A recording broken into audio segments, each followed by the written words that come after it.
Nellore mini bypass నందు state BJP నేత P Mastanaiah Goud media సమావేశం నిర్వహించడం జరిగింది. ఈ సమావేశంలో వారు మాట్లాడుతూ వైసీపీ ప్రభుత్వంపై ఫైర్ అయ్యాడు.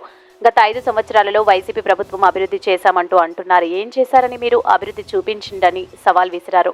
రాబోయే ఎలక్షన్లో ప్రజలు బుద్ధి చెప్పడానికి సిద్ధంగా ఉన్నారు. ఈ ఎన్నికల్లో ప్రజలు సరైన బుద్ధి చెప్పే విధంగా దాన్ని సిద్ధంగా ఉండాలని, రేపు రాబోయే ఎన్నికల్లో కూటమి రాబోతుందని, కేంద్రంలో నరేంద్ర మోడీ ప్రభుత్వం, రాష్ట్రంలో కూటమి రాబోతుందని, వైసీపీకి సరైన బుద్ధి చెబుతారని మీడియా ద్వారా మస్తాన్ గౌడ్ తెలియజేశారు. దుష్టశక్తిని ఓడించడానికి ఈ కూటమి కంకణం కట్టుకుంది.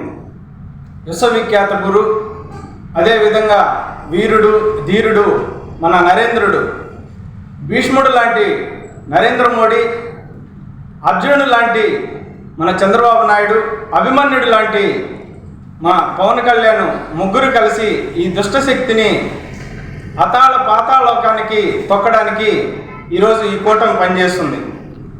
ఈరోజు చెప్తున్నారు ప్రతి గ్రామంలో మేము అభివృద్ధి చేశామని. మేము వైఎస్ఆర్సీపీ ప్రభుత్వాన్ని, అదేవిధంగా నాయకుల్ని సవాల్ విసురుతున్నాం. మీరు ఎక్కడ చేశారయ్యా? మీరు స్కీములు, స్కాములు ఇవి తప్ప, దోపిడీ తప్ప మీరు ప్రతి గ్రామంలో ఈరోజు రోడ్డు కానీ, అదేవిధంగా మీరు కట్టిన సచివాలయాలు కావచ్చు, ఏది ఎత్తుకున్నా కూడా సెంట్రల్ గవర్నమెంట్ నుంచి వచ్చినటువంటి ఫండ్స్ తప్పితే మీరు ఎక్కడా కూడా అభివృద్ధి అనేది జరగలేదు. రోడ్లు కావచ్చు, ఈరోజు నేషనల్ హైవేస్ కావచ్చు, రాజధాని లేని రాష్ట్రంగా ఒక ఎంతో అంటే ప్రతి ఒక్క పౌరుడు, ఒక రాష్ట్ర పౌరుడు బాధపడే విధంగా తయారు చేసినటువంటి ఘనత ఈ యొక్క జగన్ గారికి చెందుతుంది. ఎందుకంటే ప్రతి రాష్ట్రానికి రాజధాని ఉంది, కానీ మన ఆంధ్రప్రదేశ్కి రాజధాని లేదు. కాబట్టి ఈ కూటమిని మనం ఈరోజు గెలిపించుకుంటే మనకి రాబోయే భావితరాల భవిష్యత్తుకి ఈ యొక్క రాజధాని విలువగా మనకి ఆ విలువ అనేది తెలుస్తుంది. అదేవిధంగా ప్రతిసారి చెప్తున్నారు అభివృద్ధి అనేది మీ యొక్క వైఎస్ఆర్సీపీ హయాంలో శూన్యం. ఎందుకంటే అభివృద్ధి అంటే ఒక విద్యా వ్యవస్థ అభివృద్ధి చెందిందా? లేదు. ఎందుకంటే ఈరోజు ఏ గవర్నమెంట్ ఎంప్లాయీ కూడా రాష్ట్రంలో 1వ తారీఖు జీతం తీసుకున్నటువంటి ఒక ఎంప్లాయీని చూపించండి. అలాంటి దుస్థితికి మీరు తీసుకొచ్చారు. అదేవిధంగా విద్యా వ్యవస్థను సర్వనాశనం చేశారు. డిఎస్సి పెట్టలేదు. ఎందుకంటే విద్య అనేది అభివృద్ధి చెందితేనే ఒక రాష్ట్రం అభివృద్ధి చెందినట్టు. ఎక్కడ కూడా ఉన్ని స్కూల్స్ని మూసేశారు. అదేవిధంగా టీచర్స్ని అడ్జస్ట్మెంట్ చేసి స్కూల్స్ అన్ని ఎత్తేయడం వల్ల విద్యా వ్యవస్థ కుంటుపడింది. అదేవిధంగా మీరు ఈరోజు చూసినట్లయితే వైద్యం మీరు ఎందుకు రాష్ట్ర ప్రభుత్వ వైద్యాన్ని అభివృద్ధి చెందే విధంగా మీరు కృషి చేయడం లేదు? రాష్ట్రంలో అనేక వైద్య కళాశాలలు ఉన్నాయి, అదేవిధంగా హాస్పిటల్స్ ఉన్నాయి. మీరు ప్రైవేటు వ్యక్తుల యొక్క హాస్పిటల్స్తో మీరు కుమ్మక్కై ఈరోజు ఆరోగ్యశ్రీ అనేది పెట్టి వాళ్ళకు కూడా మీరు డబ్బులు ఇవ్వకపోవడం వల్ల నాసిరకమైనటువంటి ఈ యొక్క వైద్యాన్ని ఈరోజు ప్రజలు పొంది చాలా ఇబ్బందులు పడుతున్నారు. అదేవిధంగా పారిశ్రామికంగా అభివృద్ధి చెందిందంటే అది లేదు.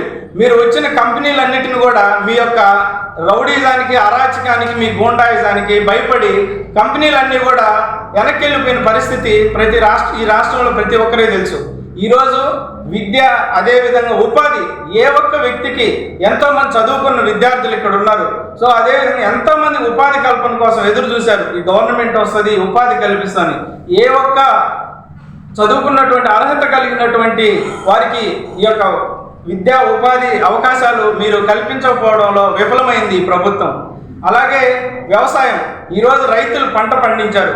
వాళ్ళ యొక్క మినిమం ప్రైసెస్ అనేది ఇవ్వకపోవడం వల్ల పండిన పంటను కూడా వాళ్ళ కళ్ళాల్లో తక్కువ రేటుకి దారబోయాల్సినటువంటి పరిస్థితి ఏర్పడింది. ఇక్కడ స్వయాన రాష్ట్రంలో వ్యవసాయ శాఖ మంత్రి ఉన్నప్పటికీ కూడా ఉపయోగం లేదు. అసలు ఆ వ్యవసాయానికి, దాని యొక్క విలువకి భారతదేశంలో మనందరికీ తెలుసు 80% వ్యవసాయం మీద ఆధారపడేటువంటి ప్రజలు వాళ్ళు అభివృద్ధి చెందితేనే రాష్ట్రం అభివృద్ధి చెందినట్టు. మీరు ఏ విధంగా అభివృద్ధి చెందారో మీ ఆత్మ పరిశీలన చేసుకోండి. కాబట్టి మీకు ఇన్ని లోపాలు ఉన్నటువంటి మీ ప్రభుత్వాన్ని ప్రజలు ఎందుకు ఓటేయాలి? ఒక్కసారి ఆలోచించండి. ఈ యొక్క రాష్ట్రం మళ్ళీ ఆంధ్రప్రదేశ్ అన్నపూర్ణ రాష్ట్రంగా, అదేవిధంగా అభివృద్ధి చెంది ఒక స్వర్ణయుగం ఈ రాష్ట్రంలో ఏర్పడాలంటే కేంద్ర ప్రభుత్వంలో నరేంద్ర మోడీ గారు రావాలి. అదేవిధంగా రాష్ట్రంలో ఏదైతే ఈ కూటమి వస్తే మన రాష్ట్ర ప్రజలందరూ కూడా చాలా ఆనందంగా వాళ్ళ యొక్క పిల్లల భవిష్యత్తు అద్భుతంగా ఉంటుందని చెప్పనేసి నేను ఈ పత్రికా సమావేశంలో ప్రతి ఒక్కరిని కూడా విన్నవిస్తున్నాను. అదేవిధంగా ఇంకొక చిన్న మాట, మన గౌరవనీయులు రాజ్యసభ సభ్యులు ఎంపీ గారు చెప్తున్నారు, అయ్యా నాకు ఓటేయండి, నేను నెల్లూరుని అభివృద్ధి చెందేటట్టు చేస్తాను. అయ్యా మేము మిమ్మల్ని అడుగుతున్నాం, మీరు 5 సంవత్సరాలు ఏం చేశారయ్యా? మీరు 5 సంవత్సరాలు నెల్లూరులో మీ ఊరు మామిడిపూడే కదా, మరి మీకు ఎప్పుడూ కనిపించినట్టు అభివృద్ధి ఈరోజు సడన్గా మీకు ఎందుకు వచ్చింది నెల్లూరు మీద ఎంత ప్రేమ? అంటే మీరు అభివృద్ధి చేస్తారంటే ఎవరైనా నమ్మతారా? మీ ఆత్మ పరిశీలన చేసుకోండి. కాబట్టి మిమ్మల్ని నమ్మి మీకు ఓటేసే పరిస్థితి అయితే నెల్లూరు ప్రజలు ఎవరికీ లేదు. కాబట్టి ఇది ఒకటి కూడా గుర్తుపెట్టుకోండి. నా పేరు పి మస్తానయ్య గౌడ్, నేను రాష్ట్ర కార్యవర్గ సభ్యులు, స్పెషల్ ఇన్వైటీ మెంబరు. అదేవిధంగా గతంలో నేను సర్వేపల్లి ఎమ్మెల్యే కూడా పోటీ చేశాను.